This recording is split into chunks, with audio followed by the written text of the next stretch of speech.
socióloga y becaria doctoral del CONICET.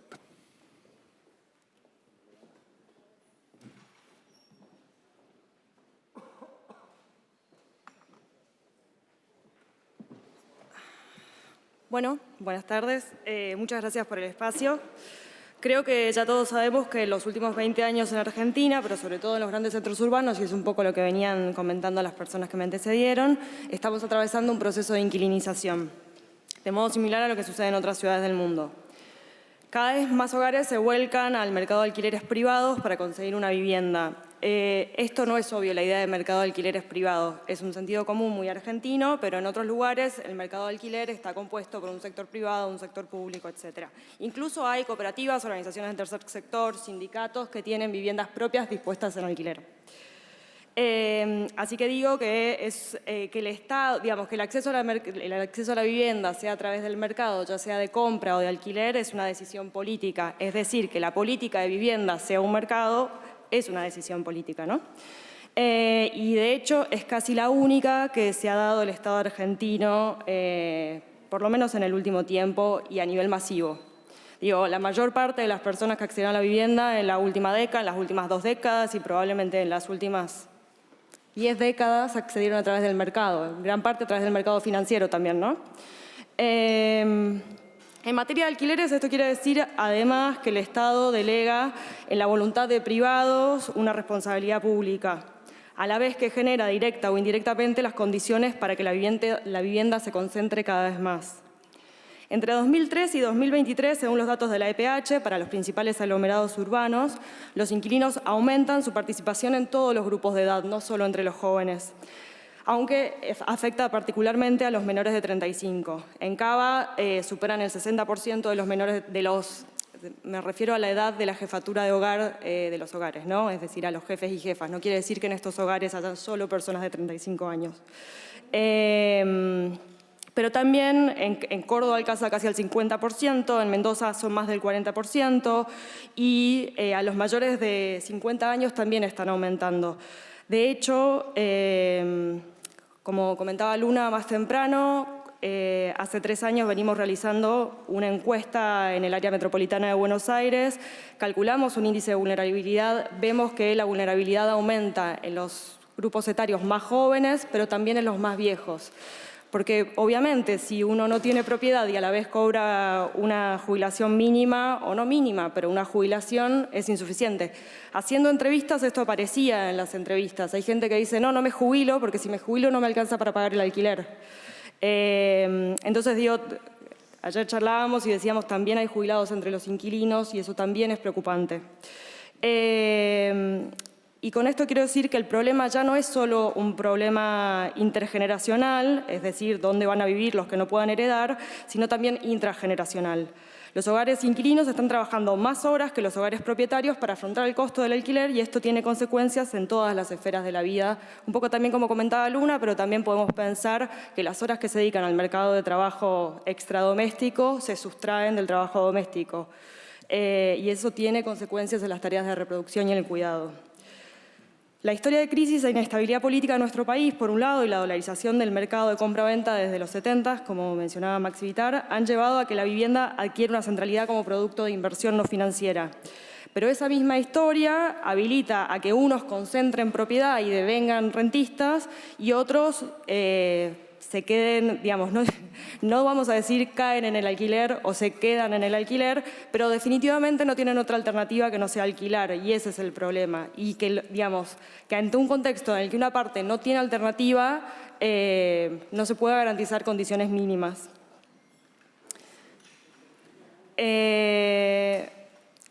Y eso es lo que estamos discutiendo hoy. En este contexto de desigualdad de la distribución de la riqueza, porque la vivienda es riqueza, es patrimonio, de hecho es el principal patrimonio de los hogares, ¿cómo resolvemos la jerarquía entre el derecho a la vivienda y el derecho a la renta? qué responsabilidad nos cabe y les cabe a ustedes en particular como parte del gobierno en la producción o la resolución de problemas, pero también en la producción y en la redistribución de la riqueza y los flujos de dinero que ésta genera. Si hay un alquiler que alguien paga, hay un alquiler que alguien cobra, ¿no? Y eso afecta, de hecho, la distribución de la riqueza. De la riqueza en términos patrimoniales y de la riqueza en términos de flujos. De hecho, en la Ciudad de Buenos Aires, entre el 2006 y el 2021, según los datos del EPH, solamente las clases altas y los inactivos aumentaron la tenencia de la vivienda en propiedad. Pero solo en las clases altas se redujo la cantidad de inquilinos. O sea, hoy por hoy la vivienda está afectando el mercado laboral. Está afectando y está definiendo la cantidad de horas que trabajamos, el patrimonio que accedemos, el tipo de crédito, el tipo de alquiler, de hecho. De hecho, entre los inactivos, que son sobre todo jubilados, es mucho más rápida la inquilinización que la patrimonialización. Digo, porque eso también es una idea de sentido común, pensar que los jubilados son propietarios. Sí. Que en los jubilados aumenta la cantidad de propietarios, pero aumenta mucho más rápido, de hecho el doble de rápido, la inquilinización. En parte porque si uno considera entre el 2003 y el 2023, son básicamente personas que envejecieron, que quizás pasaron de tener 45 a 65 años en estos 20 años en los que fue muy difícil acceder a la vivienda, ¿no? La dificultad del acceso a la vivienda de alquiler además tiene una dimensión federal y se expresa en una heterogeneidad del universo inquilino, que es un poco lo que mencionaba Luna también, porque hay que tener en cuenta que se alquilan casas y departamentos, pero también piezas en esas mismas casas y departamentos, y piezas en hoteles, pensiones, conventillos e inquilinatos, se alquilan las villas, en los asentamientos y en la llamada ciudad formal. El alquiler afecta cada vez a más personas en situaciones más desiguales. No legislar, no reglamentar o no generar las capacidades estatales para poner en práctica las leyes no significa no regular, significa entregar el control del mercado a sus agentes más poderosos, es decir, los más concentrados. De acuerdo con la encuesta que hicimos, el 76% de los hogares inquilinos que se habían mudado en los últimos 5 años habían tenido problemas para acceder al alquiler porque no cumplían algunos de los requisitos que ponía el mercado. Esos mismos hogares tienen contratos que no están adecuados a la ley de alquileres. Es decir, que el mercado define quién accede y quién no accede a derechos. A partir de establecer requisitos y condiciones, hacer un casting y a partir de medidas extralegales, y en muchos casos incluso extraeconómicas, deciden quién accede a un contrato bajo la ley y quién no. De hecho, el 50% de los hogares inquilinos en el AMBA no tienen contrato por escrito. Digo, el nivel de falta de conocimiento que tenemos de las relaciones de alquiler, de cuánto se paga, de cuánto se cobra, de cuál es la propiedad, porque el senador mencionaba propietarios y propietarias y mencionaba que eran parte del pueblo. Estoy completamente de acuerdo. Pero es cierto que no sabemos quiénes son, no sabemos cuántas son personas físicas y cuántas son personas jurídicas. No sabemos cuántas empresas o cuántas corporaciones son dueñas de viviendas en alquiler. Y no sé si los tenemos que tratar igual que a un jubilado. Digo, propongo que complementa sus ingresos, ¿no? Este desgobierno, que ahora quieren expiar con la ley más progresiva en materia de alquileres que hemos tenido en los últimos 40 años, dio lugar a que el mercado se arroje la potestad de seleccionar quién accede y quién no accede a derechos. Si en los 3 años que lleva vigencia la ley alguien pudo retener un stock de viviendas vacías, es porque mientras la inflación nos come los ingresos a unos, a los otros hay otros que pueden prescindir de esos ingresos. Si no, sin concentración no se explica esta retracción de la oferta. Y eso es importante de vuelta, porque cuando me pregunten qué se puede hacer para mejorar la ley, creo que una cosa que se puede hacer es distinguir entre los propietarios, pero para eso hace falta conocerlos. Y esos datos los tiene el Estado. El problema es que no los usa para esto. Hay más de 200.000 unidades habitacionales nuevas en estos 20 años en la Ciudad de Buenos Aires y la misma población. Pero es cierto, hay más hogares y los hogares son más chicos, eso también es cierto. Ahora, sin embargo, los hogares más chicos están en los hogares inquilinos, que a su vez son los más hacinados. Es decir, hoy por hoy estamos, los que alquilamos en la Ciudad de Buenos Aires, estamos viviendo con más personas en lugares más chicos porque son los que podemos pagar, no los que necesitamos. Acá lo que falta aclarar es que cuando se construye según las posibilidades del financiamiento de los inversores, no las necesidades de los usuarios finales, que somos los que alquilamos. Entonces, si hay plata, gracias. Si hay plata, se construye en Belgrano, en Recoleta, un 4 ambientes lujoso. Y si no hay plata, los pequeños ahorristas invierten desde el pozo en un monoambiente en, no sé, Paternal, Villa Pueyrredón, Villa Santa Rita, etc. Y eso está probado, la evidencia lo muestra, es muy sintomático de los ciclos. Entonces, creo sinceramente que nos faltan viviendas, falta la voluntad de ponerlas en oferta, pero no creo que esa voluntad de ponerlas en oferta vaya necesariamente a modificarse con esta modificación de la ley, o por lo menos no tenemos certezas. Nada, continúo con la lectura, si no me voy. Lo que propongo o lo que pido, por favor, es que no retrocedan en los derechos conquistados para los hogares inquilinos para congraciarse con la supuesta oferta de un supuesto mercado que desconocemos por completo.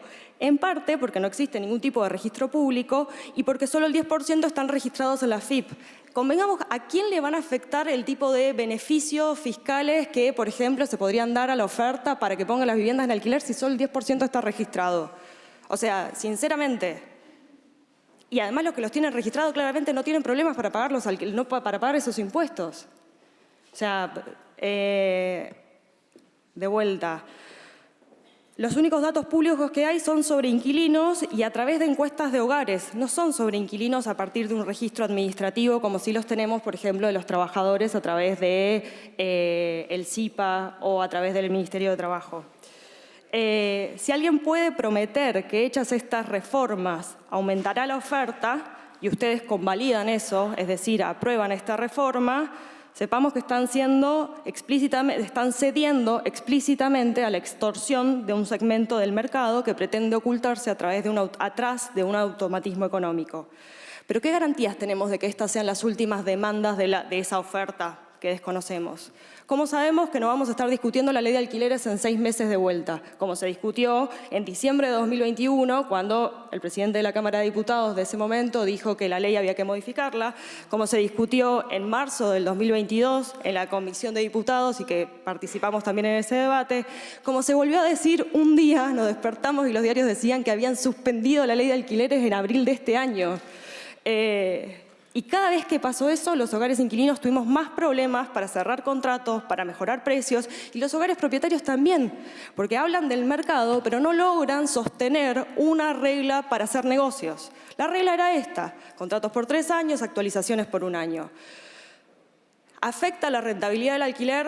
Primero hay que discutir cómo se construye la rentabilidad, no es tan sencillo, no es tan fácil de decir, pero aún así podemos decir que antes la ley estaba basada en las expectativas inflacionarias. Pregúntenle a los que alquilaron en el 2018 si al 2020 las expectativas inflacionarias le devolvieron lo mismo que le hubiera devuelto un índice como el que tenemos ahora.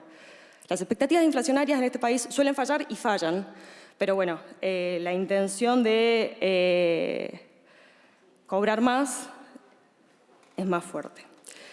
La crisis habitacional contemporánea no se desató con la nueva ley, hay evidencia al respecto, les recomiendo leer el paper de Sergio Rosanovich, que citamos frecuentemente. No comienza ni acaba en el mercado, porque es un poco más amplia, pero por eso hace falta más políticas, más integrales, no menos. O sea, claramente de acá no se sale con menos política. Desregular aún más el mercado antes de hacer cumplir el piso mínimo de derechos es profundizar las desigualdades. No hay forma de justificar que contratos más cortos con actualizaciones más frecuentes o sin un índice de referencia puedan mejorar la vida de quienes dependen del alquiler para tener dónde vivir.